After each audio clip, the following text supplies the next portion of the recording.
Hi guys. Today our topic is going to be system verilog queues, and this is going to be our the last lecture. I mean the last concept in system verilog arrays. Okay, let's get started with system verilog queues. A queue is a variable size ordered collection of homogeneous elements. And guys, a queue is nothing but a FIFO like structure, which is a first in first out. Okay, have the FIFO in your mind throughout the lecture.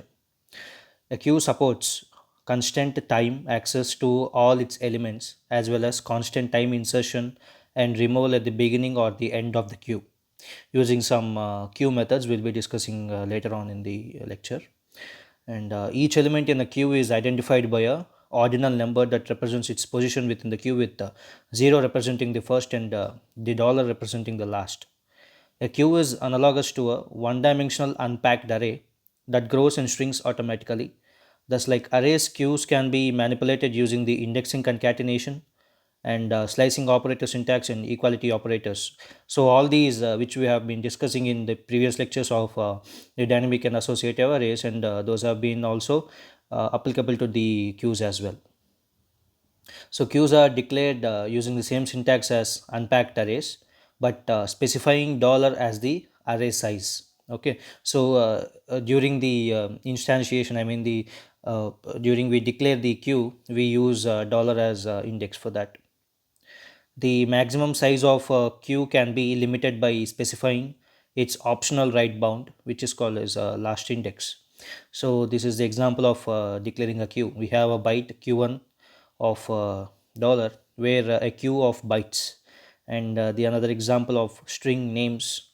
We are assigning a bob to that string queue, where a queue of strings with one element, that is bob, bob. And we have another integer queue where we are inserting 3 to 7, where are we initializing a queue of integers, okay, with the 3 2 and 7. And we have a bit q2, where a queue whose maximum size is 256 bits. Okay, the empty array literal is used to denote an empty queue. If an initial value is not provided in the declaration, the queue variable is initialized to a empty queue. Okay, so this will be the default. And coming to the queue operators, the queues support the same operations that can be performed on the unpacked arrays, and using the same operators and rules, except the following ones, where int of q is equal to 248, and we have another one int p or int e of e or pos, and e is equal to q of 0, which is reading the leftmost item. I mean the you can think of it as the first element.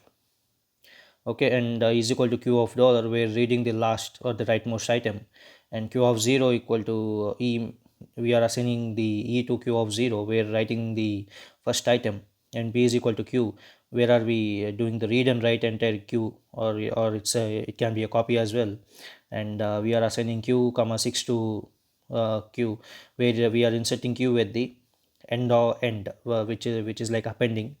And q is equal to e comma q, where we are inserting e at the beginning, or we can call it as a prepend. And q is equal to q of 1 down to dollar, where we are deleting the first element, the leftmost item. Okay, see, for example, we have the last syntax, where q is equal to q of 1 down to dollar. So what are we doing here? It the queue is already having few elements, like consider it indexing from 0 down to 0 to dollar. It has some indexes, but we are assigning the same values again from 1 down to dollar. It means that the 0th position the number is been taken out. So that is what this means. So we are deleting the first leftmost item. Okay, and q is equal to q of 0 down 0 dollar 0 down to dollar minus 1, where deleting the last rightmost item. And q is equal to q of 1 down to dollar minus 1, where we are deleting the first and the last items. Okay, where q is equal to, which is representing an empty queue, we are deleting all the items. Okay, and unlike arrays, the empty queue is a valid queue and the result of some queue operations.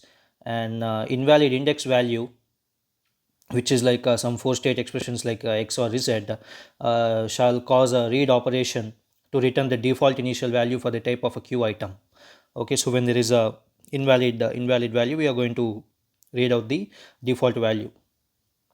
And invalid index, which again states the x or z, shall cause a write operation to be ignored and a runtime warning to be issued. So if there is an invalid index during the read operation, what happens, it is going to read the default value, but while during the write operation, we are going to see a runtime error for this. And queues and dynamic arrays have the same assignment and argument passing semantics. So coming to the queue methods, we have the first one as size, where the size method returns the number of items in the queue. If the queue is empty, it returns 0. So for example, we have a for loop and we are trying to display all the items of the queue. And coming to the next one, insert. So the insert method inserts the given item at the specified index position. So for example, we have a queue insert of I comma e. So at ith position, we are inserting e to the into the queue. And coming to the delete function, we have the delete method, which deletes the item at the specified index position. So q dot delete of I, so I is nothing but the index position. We are deleting the particular number in that particular index. And coming to the pop friend, so the pop friend method removes and returns the first element of the queue. So q dot pop friend is nothing but we are removing the topmost item. So pop is nothing but removing. So in the same way, we have pop back also. So pop back method removes the returns the last element of the queue. And we have push front and push back as well, where the push front method inserts the given element at the front of the queue. So this is the syntax for that. And coming to pushback, so we have that which inserts the given element at the end of the queue. And the system verilog provides several built-in methods to facilitate array searching, ordering, and reduction as well. The option with clause accepts an expression enclosed in a parenthesis, in contrast with the clause used by the randomized method accepts a set of constraints enclosed in the braces. So we have, for example, the array locator methods. The array locator methods operate on any array, whether or any unpacked array, including queues, but their return type is a queue. These locator methods allows searching an array for elements that satisfying a given expression. And the array locator methods traverse the array in an unspecified order.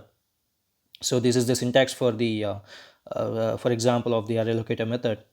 So we have the same type of array, same as type of the array, or we can do it as the below one also. There are two syntaxes here provided. The index locator method returns a queue of int type for all the arrays except associative arrays, which return a queue of the same type as the associative index type. Okay, guys, in the same way we can have many type of arrays, like not only associative array or queues, but we can have a queues of associative array and array and associative array of queues as well. So these are the advanced concepts in system verilog. We can discuss them when we go on to the interview questions lecture. Okay. And if there are no elements satisfying the given expression or the array is empty, then an empty queue is returned. Otherwise, these methods return a queue containing all items that satisfy the expression. Index locator methods return a queue with the indexes of the items that satisfy the expression. The optional expression specified by the with clause must evaluate to a boolean value. So with clause is going to play an important role in queue as well. So we'll be discussing in the later slides. So the locator methods iterates over the array elements, which are then used to evaluate the expressions specified by the with clause. The iterator argument optionally specifies the name of the variable used by the with expression to design the element of the array at each iteration. If it is not specified, the name item is used by the default. The scope for the iterator name is the with expression. So we have, for example, find, which is going to return all the elements satisfying the given expression, and find index returns the index of all the elements satisfying the given expression. So whatever expression you give inside the braces, that is going to be satisfied. So find first returns the first element satisfying the given expression, and find first index returns the index of the first element satisfying the given expression, and we have the find the last returns the last element satisfying the expression, and find last index, it returns the index of the last element satisfying the expression. So the above methods are supported using the with clause. So we have another methods like min minimum returns the element with the minimum value, or whose expression evaluates to a minimum, and we have max as well, which returns the element with the maximum value or whose expression evaluates to a maximum value. We have a unique method where it returns all elements with the unique values or whose expression is unique, and we have a unique index which returns the indexes of all elements with unique values or whose expression is unique. Okay. So to the above methods, the with clause can be omitted if the rational operators are defined for the element type of the given array, and if a with clause is specified, the rational operators must be defined for the type of the expression. So there are places where we make use of this with clause and where we don't use with clause as well. So that is what this shows you. So we have a string SA of 10, and we have a q, and we have an integer variable ia, and a q again. So below we are finding all the elements that are greater than 5, where we are finding the x with x greater than 5. In the next example, qi is equal to ia dot find index with item that is equal to 3. So where we are finding the indexes of all the items equal to 3. And in the third example, we are seeing for the find first where the item is equal to Bob, and in the next example we are finding some element that is equal to some other string like Henry. Okay, in the same way, all these examples are being given with respect to the previous points, and finding the smallest item qi is equal to ia dot minimum, and finding the string with the largest numerical value qs is equal to sa dot max with item dot a to y. A to y is nothing but uh, the the conversion which we have been discussing in the first lecture of arrays. Please go to that if you are not able to get this a to y conversion, and find all unique strings elements where sa dot unique, and finding all the unique strings in the lower case where unique of s with s dot to lower. Okay. So we have the array ordering as well, where the array ordering methods can reorder the elements of one-dimensional arrays or queues. For example, we have reverse, which reverses all the elements of the array, whether it is a packed or unpacked, specifying with the clause shall be a compile error. And we have sort method, which sorts the unpacked array in ascending order, optionally using the expression in the with clause. The with clause is optional when the rational operators are defined for the array elements type. And we have rsort as well, which sorts the unpacked array in descending order, optionally using the expression in with clause. The with clause is optional when the relational operators are defined for the array element. Okay, so we have shuffle as well. So randomizes the which is going to randomize the order of the elements in the array, specifying a with clause shall be a compile error. So for example, we have a string s, an associative array a dynamic array is equal to hello, sad, and world, and s dot reverse where s becomes world, sad, and hello. Okay, we are going to reverse all the elements here, and we have a logic 4 down to 1 b, which is equal to 4 tick b x z01. When we put a b dot reverse, so b becomes 4 tick b10 z x. And we have another example, int q 4531, and q dot sort, which gives q becomes 1345. And struct, we have a struct data type here, so byte red, green, and blue. So where c is a variable and 512 bit, s dot sort with item dot red, so sorting c using the red field only, and c dot sort of x with x dot blue, which is less than 8 plus x dot green, sorted by blue and then green. Okay, so all these are methods that we use on these packed and unpacked arrays.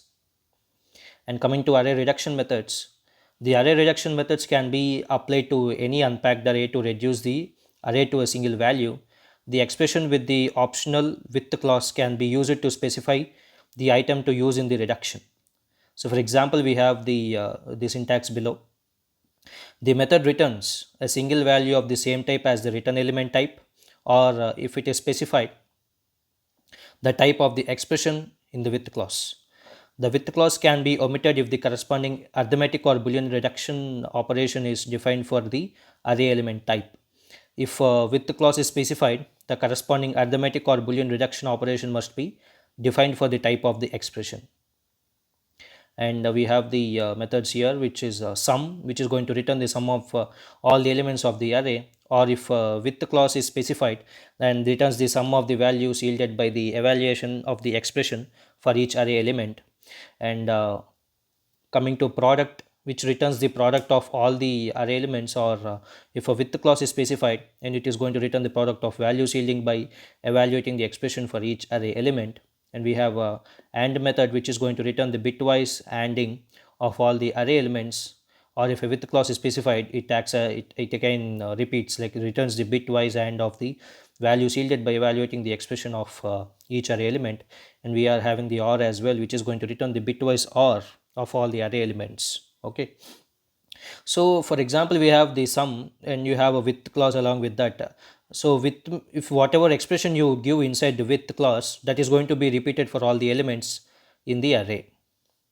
And we have XOR as well. And for example, we have a byte dynamic array 1 2 3 4 and integer y. And we are doing y is equal to b dot sum, where b becomes 10, 1 plus 2 plus 3 plus 4, which is 10, and y is equal to b dot product, which becomes a product of all the elements of the array, and y is equal to b dot XOR with item plus 4. So you are going to add every item with plus 4, which becomes 12 here. Okay, so now the iterator index querying, the expressions used by array manipulation methods sometimes need the actual array indices at each iteration, not just the array element. The index method of an iterator returns the index value of the specified dimension. The return type of the index method is an int for all array iterated items, the except the associative arrays, which returns in the index of the same type as the associative index type. So we have a dynamic array, integer dynamic array, and int mem 9 down to 0, 9 down to 0, and we have mem2 9 down to 0, 9 down to 0. We have a queue as well here, and finding all elements equal to their position, where we can do it using array dot find with item is equal to item dot index and storing it into the queue. And we are going to, in the second one, we are finding all its elements in mem that are greater than corresponding item in mem2. For example, like we can do it by mem dot find of x with x greater than mem2 of x dot index of 1 and x dot index of 2. Okay, so that's it, guys. So these are all methods that are included with queues, or packed arrays or unpacked arrays. So this is the last lecture, and this will be the end of end topic of system verilog arrays. Okay, so so happy learning, guys, and don't forget to like, share, and subscribe to that. Thank you, and please ping me if you have any doubts, and yeah, that's all. Thank you.